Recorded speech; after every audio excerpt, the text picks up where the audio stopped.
Bismillahirrahmanirrahim. Bonjour chers collègues. Toujours dans le cours de pneumonie aiguë communautaire. Dans cette partie, on va voir la partie la plus importante, la paraclinique. Quels sont les examens radiologiques, biologiques et bactériologiques que vous allez prescrire devant cette pathologie, devant ces pneumonies communautaires. Toujours, vous allez trouver tous les supports dans la description, chers amis, à télécharger. Toujours, je vous invite à abonner, chers amis, pour recevoir ces vidéos durant toute l'année. Et toujours, n'oubliez pas un maximum de j'aime et de partage pour que ces vidéos atteignent le maximum nombre des étudiants le plus tôt possible dans leur préparation. Donc, on commence premièrement par les examens radiologiques. Notez bien la radiographie standard, la radiothorax ou bien le radiothorax. C'est l'examen le plus important. Donc, c'est un examen de très grande abondance dans la pneumologie. Donc, on a le recours au TDM thoracique en cas de suspicion. Donc, l'examen, je répète, ça c'est à retenir. L'examen à prescrire dans la pneumologie, l'examen clé, c'est la radiographie standard. Donc, c'est le radiothorax de face et de profil. Ce dernier, c'est sur la radiographie standard. Donc, ne sous-estimez pas la radiographie standard.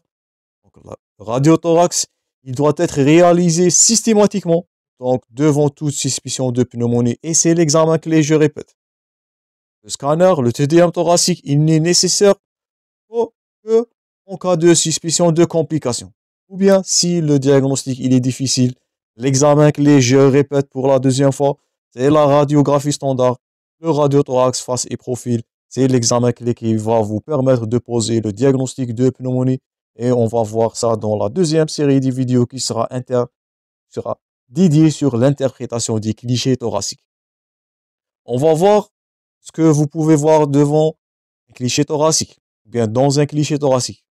Des images alvéolaires.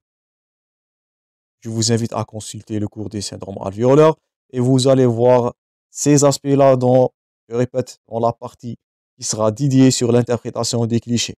On va noter des images qui sont influentes, donc, sont non rétractiles, c'est pas du syndrome de condensation. Faites attention.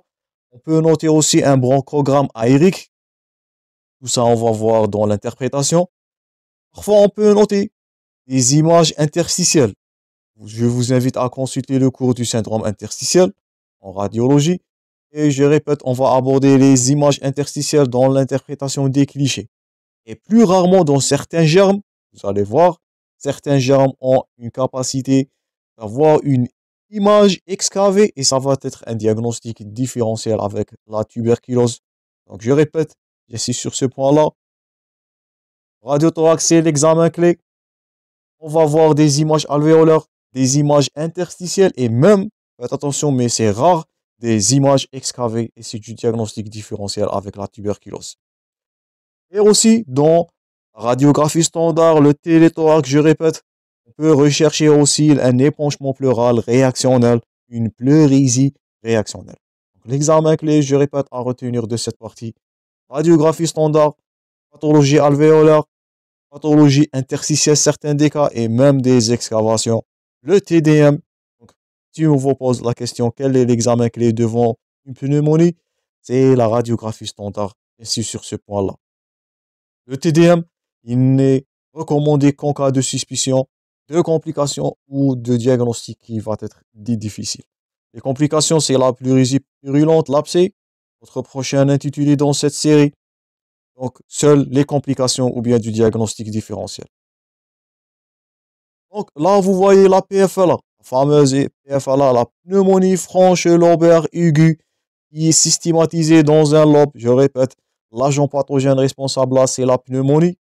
C'est du pneumocoque, donc Streptococcus pneumonia. Donc, vous voyez, on voit clair et nettement la pathologie dans la radiographie standard, dans le téléthorax. Donc, ça, suite là. PFLA. Donc, ça, c'est des images interstitielles et alvéolaires devant une pneumonie qui est atypique. Là, vous voyez la pneumonie dans sa forme atypique. Donc, le plus souvent, on va noter des opacités qui sont non systématisées. Par contre, à la PFLA, qui est systématisée dans un lobe. Donc, ça, c'est de la pneumonie dans sa forme typique, la PFLA. Ça, c'est des autres aspects. Ça, c'est de la pneumonie atypique. Donc, des opacités non systématisées, mal définies, à limite floue. Je répète tout ça, on va aborder dans la partie interprétation des clichés. Ou bien, dans certains des cas, vous allez avoir des notions d'excavation. Et donc, là, vous voyez ce qui est illustré en rouge, c'est la pathologie alvéolaire. Et je répète, je vous invite à consulter le cours de syndrome alvéolaire. On a abordé tous ces aspects-là. Donc, cette opacité-là, elle témoigne de l'existence du liquide à l'intérieur des alvéoles qui est normalement, qui ne doit pas avoir, bien qui doit être clair. Une clarté qui va être remplacée par une opacité disséminée. C'est du syndrome alvéolaire.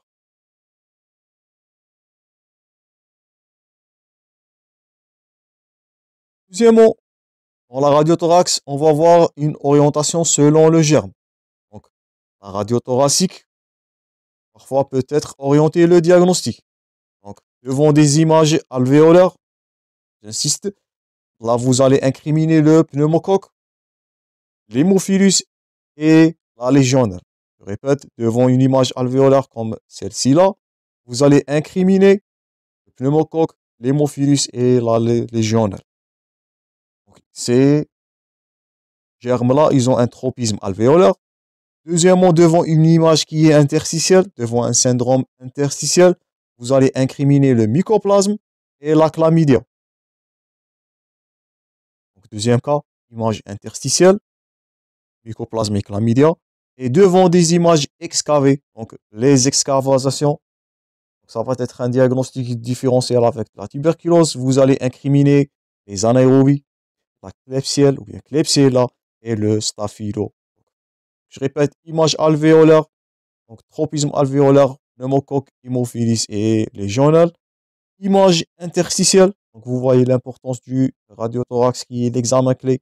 C'est le point fort à retenir dans cette partie paraclinique. Deuxièmement, image interstitielle, mycoplasme et chlamydia. Image excavée, donc on va voir tous ces aspects-là dans la partie, je répète, pratique. Retenez dans cette partie la clinique, il y a de la théorie. On va voir l'interprétation de tous ces clichés-là dans la deuxième playlist, je répète, qui sera dédiée sur l'interprétation des clichés. Là, troisième cas, image excavée, donc en cas d'anaérobie, Klebsiella et staphylocoque. Mais faites attention à ce piège. Je répète, la radiothorax, c'est l'examen clé pour poser le diagnostic, mais elle seule oriente vers le diagnostic bactériologique. Elle ne peut pas permettre à lui seul de poser un diagnostic bactériologique. Elle nous permet de poser un diagnostic de pneumonie, diagnostic de la pathologie, de la pneumonie, de l'affection. Elle peut orienter aussi le diagnostic par de tropisme qui est alvéolaire, interstitiel ou des images excavées. Faites attention, orienter, mais pas poser le diagnostic bactériologique. Faites attention de poser cette ou bien de commettre cette erreur-là. Donc ça va nous permettre de poser diagnostic clinique, orienter le diagnostic bactériologique, mais pas mettre en évidence de quel germe s'agit-il. Pour poser le diagnostic de quel germe, là on va passer aux examens biologiques ou examens bactériologiques plutôt. Donc l'examen clinique ou bien l'examen paraclinique pour poser le diagnostic, orienter de quel germe s'agit-il. Les examens biologiques, aucun n'est indispensable au diagnostic. Donc, ce qu'on va voir dans la biologie, un syndrome inflammatoire franc, qui est non spécifique, ou on recherche des signes de gravité, mais qui est, je répète, indispensable. Bien non indispensable, aucun n'est indispensable pour poser le diagnostic biologique, ou bien le diagnostic bactériologique. Donc, on va noter un syndrome inflammatoire franc, donc dans l'énumération de la formule sanguine, un hyperleucocytose apolynucléaire neutrophile. Donc, neutrophilie, elle est en faveur d'une infection bactérienne. Ça, on a vu en sémiologie. Donc, le taux de PNN c'est supérieur à 15 000 globules rouges. Une neutropénie, c'est un signe de gravité. Ça, on a vu dans la typhoïde et d'autres pathologies. Vous pouvez les consulter. On note aussi l'inflammation, augmentation de la CRP, la C-réactive protéine. Signe de gravité. Donc, une atteinte rénale. Parfois, les pneumonies sont responsables, et vous allez voir dans les complications, d'une insuffisance rénale qui est aiguë. Donc, dans les examens biologiques, on peut déceler les critères de gravité. Donc, ionogramme, urée sanguine, créatinine sanguine pour l'insuffisance rénale aiguë. La CIVD, ça nous fait rappel à l'infectiologie où on avait vu les infections à staphylocoque. Et parmi les critères de ces toxi-infections, c'est la sécrétion des toxines qui sont responsables à la coagulation intraveineuse disséminée. Donc, on peut noter un trouble d'hémostase. Donc, en cas surtout d'infection à staphylocoque. Et on note aussi la désaturation, qui est un critère de gravité devant un examen des gaz du sang. Donc, une désaturation qui est inférieure à 92%. Notez bien ce chiffre-là. C'est parmi les critères de gravité d'une infection pulmonaire. Donc, deuxièmement, l'examen biologique qui n'est pas spécifique. Il va orienter à un syndrome inflammatoire franc qui n'est pas spécifique, qui n'est pas pathognomonique ou pneumonie, et peut déceler aussi les signes de gravité. Pour l'examen bactériologique, donc c'est lui qui va poser, ce dernier, c'est l'examen bactériologique qui va nous permettre de dire de quelle bactérie s'agit-il. Donc, en cas, s'il n'y a pas de signe de gravité, il est non indispensable, mais en cas de signe de gravité qu'on a déjà cité, donc une insuffisance rénale aiguë, une CIVD, en cas de staphylocoque dans un terrain de comorbidité, en cas d'une désaturation, gaz du sang, une saturation en O2 qui est inférieure à 92, à retenir. Donc là, les examens plutôt bactériologiques vont être nécessaires. Leur but, c'est d'adapter l'antibiothérapie au germe. Donc devant un germe banal, il est non indispensable, ces examens bactériologiques, mais devant des signes de gravité, il faut savoir de quel germe s'agit-il pour adapter l'antibiothérapie. Je répète, les pneumonies bactériennes sont mortelles. Dans tous les cas, ça c'est à retenir aussi un point fort, dans tous les cas, aucun examen ne doit retarder la prise en charge thérapeutique et l'antibiothérapie. Dans certains des cas, elle doit être probabiliste. Ça, on a vu dans la sémiologie en troisième année devant les pneumonies. Les examens bactériologiques ou le diagnostic microbiologique, premièrement, l'hémoculture. Surtout devant le pneumocoque. Donc, il est à répéter, il est positif dans 30% des cas des pneumonies. Premièrement, l'hémoculture, rechercher de la bactérémie. Deuxième examen microbiologique, rechercher de l'antigène dans les urines. En cas de pneumocoque, en cas de Legionella ou pneumophilia de type 1. Le sérodiagnostic, on l'a Legionella, Mycoplasma pneumonia, Chlamydia. Donc, et ce dernier, c'est un diagnostic a posteriori. Donc, troisièmement, le sérodiagnostic. Quatrièmement, les prélèvements protégés, donc sous endoscopie bronchique. Donc, l'hémoculture, rechercher l'antigène pour adapter toujours l'antibiothérapie. Le sérodiagnostic, le prélèvement protégé et dernièrement le CBC, l'examen cytobactériologique des crachats, qui reste à un intérêt très limité en dehors de dilatation de bronches. Ça, on va voir comme prochain intitulé bien sûr. Et la BPCO, le prochain chapitre. Donc, les examens bactériologiques, l'hémoculture, rechercher l'antigène dans les urines, sérodiagnostic, prélèvement protégé dans certains des cas, et un examen bactériologique des crachats qui est très limité en dehors de dilatation des bronches et de BPCO. Car souvent il est contaminé par les germes oropharyngés. Donc il n'y a pas de recherche dans les germes dans les crachats, sauf dans des cas particuliers, en cas de dilatation des bronches. On va détailler ça dans ce cours.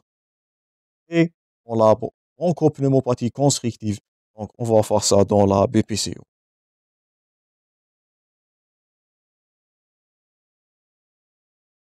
Notre titre, c'est l'évaluation et l'orientation. Donc, stratégie diagnostique et microbiologique. Donc, pour les pneumonies acquises dans la ville, Donc ils sont inutiles. Donc en cas de pneumonie qui survient au niveau de la vulve. Donc c'est juste de poser quelques bilans microbiologiques pour les patients qui ont des critères de faible gravité, donc PS1 et 2.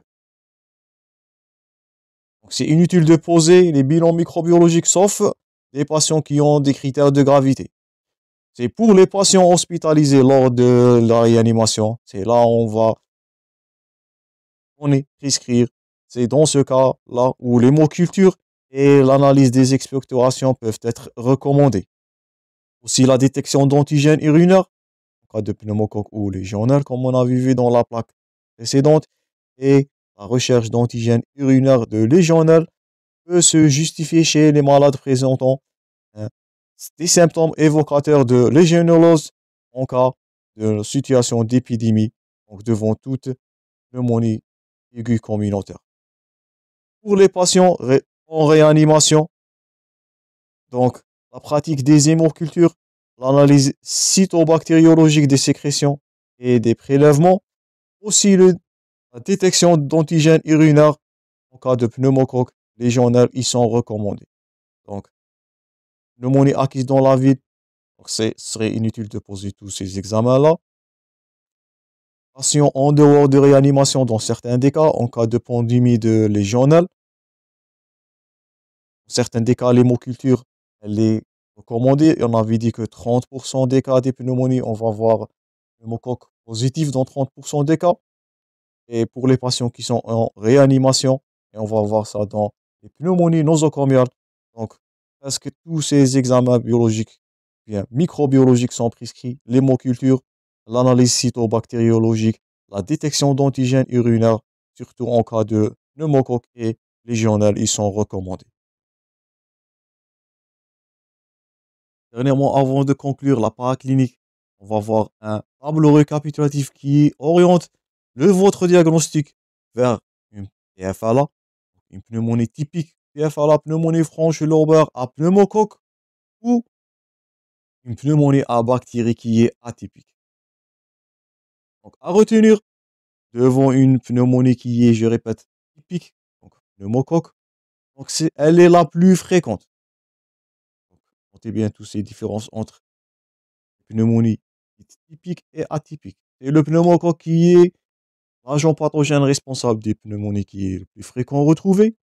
Souvent, il est associé à des terrains de comorbidité qui sont fréquentes. Il ne s'agit pas de la notion d'épidémie devant le pneumocoque. Le début, il est brutal avec la notion des frissons qui sont présents. Premièrement, la pneumonie, la PFLA, pneumonie à pneumocoque, c'est la plus fréquente, surtout devant des terrains de comorbidité. Il n'existe pas la notion d'épidémie. Début, il est brutal, c'est aigu, avec présence de frissons. Par contre, les bactéries atypiques, en cas de Mycoplasma pneumonia ou la légionelle, sont moins fréquentes. Le terrain favorisé par le mycoplasma, c'est le jeune et l'adulte jeune. Il n'y a pas de notion de comorbidité. Faites attention dans vos cas cliniques. Donc, si vous êtes devant la notion de comorbidité, donc un début brutal, la notion de frisson, ça c'est à retenir. Vous êtes orienté vers une pneumonie qui est typique. Par contre, s'il ne s'agit pas d'un terrain de l'enfant ou du jeune adulte, vous êtes orienté vers la mycoplasma pneumonia. Comme on avait dit dans la première partie, en cas de tabagisme ou d'éthylisme, votre diagnostic épidémiologique il va être orienté vers les légionnaires.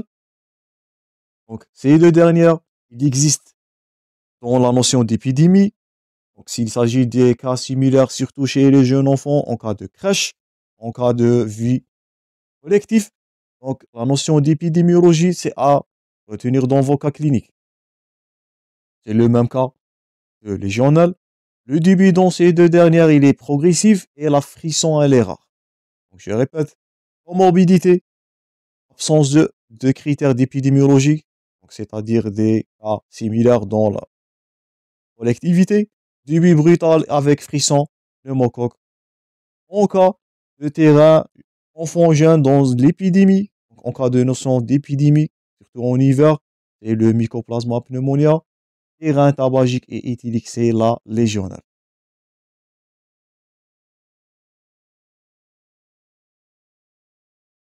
Autre critère, en cas de pneumonie, donc qui est typique PFA, la douleur thoracique, elle est habituelle. Mais il ne s'agit pas de signes extra-pulmonaires dans la pneumonie qui est, je répète, de type typique. Il s'agit la notion aussi de l'hyperleucocytose. Les leucocytes sont élevés et le titre le plus important. Donc l'opacité dans la radiographie pulmonaire, la radiothorax qui est l'examen, je répète, clé. On note une opacité qui est systématisée dans un lobe. On utilisera le terme opacité systématisée lobaire en cas de PFLA. Par contre, ces deux bactéries qui sont atypiques, mycoplasme légionnaire, absence de douleur, donc il n'y a pas la réaction pleurale, je répète. Les signes extrapulmonaires, ils sont très fréquents. Tout ça est à retenir dans vos cas cliniques. S'il s'agit de la notion de signes extrapulmonaires, on est lointain de la pneumococcie. Donc nous sommes dans une bactérie qui est atypique. Les signes extrapulmonaires sont fréquemment des céphalées, des myalgies, des éruptions cutanées qui sont, je répète, atypiques en cas de mycoplasme. En cas de légionelle, on note des signes digestifs, neurologiques centraux, voire des myalgies. Donc, les signes extra-pulmonaires, ils sont en faveur, je répète, d'une pneumonie qui est atypique. Toujours dans le terrain atypique, c'est l'absence de leucocytose. Et l'opacité, là, elle est non ou mal systématisée. Je répète, on récapitule. Devant un terrain ou bien devant une pneumonie qui est typique, la PFLA, c'est la plus fréquente, ça c'est à retenir. On a la notion de comorbidité, il n'y a pas la notion d'épidémie. Donc la pneumonie, le pneumocoque ne survient pas dans un terrain d'épidémie. L'heure du but est brutale, l'existence des frissons, tout ça c'est typique, c'est bien ce terme. La douleur thoracique, elle est habituelle, une réaction pleurale. Les signes extrapulmonaires, ils sont peu fréquents, voire absents. Donc, l'existence des signes extrapulmonaires sont en faveur d'une atypie. Il s'agit de l'hyperleucocytose. Donc, et l'opacité, là, faites attention, dans la radiographie, elle est systématisée. Par contre, tout ce qui est rouge, c'est typique. Tout ce qui est noir, là, c'est atypique. Le terrain favorisé dans les pneumonies atypiques, donc soit c'est du sujet jeune ou enfant, le terrain tabagique éthylique en cas de légionelle, la notion d'épidémie dans la pneumonie atypique, un début qui est progressif, les frissons sont rares. Par contre, les signes extrapulmonaires, ils sont fréquents. Donc, soit en cas de mycoplasma ou en cas de légionnaire. Toujours dans l'atypie, je répète, il ne s'agit pas de leucocytose. Les leucocytes sont peu élevés. Et dans la radiologie, donc, tout ça, c'est à retenir. L'opacité, elle est non ou mal systématisée. Donc, dans la PFLA, comme leur nom indique, pneumonie franche, lobaire aiguë et du pneumocoque, on a une opacité qui est systématisée lobaire. Tout ça, on va voir dans l'interprétation, dans la partie pratique. En cas d'une pneumonie qui est atypique, donc opacité non ou mal systématisée. Et je répète toujours, j'insiste sur ce point-là, l'examen clé, donc c'est la radiographie standard, le radiothorax, l'examen clé en pneumologie. On n'a que le recours, bien on a le recours au TDMK en cas de diagnostic difficile ou en cas de complications. C'est tout ce qui est à retenir de cette euh, troisième partie. Donc ce sont les points forts. J'espère que vous avez noté. On va continuer ce cours prochainement dans la dernière partie. Merci pour votre attention, chers collègues. Je vous souhaite le bon courage dans vos préparations. Merci pour votre attention et à la prochaine.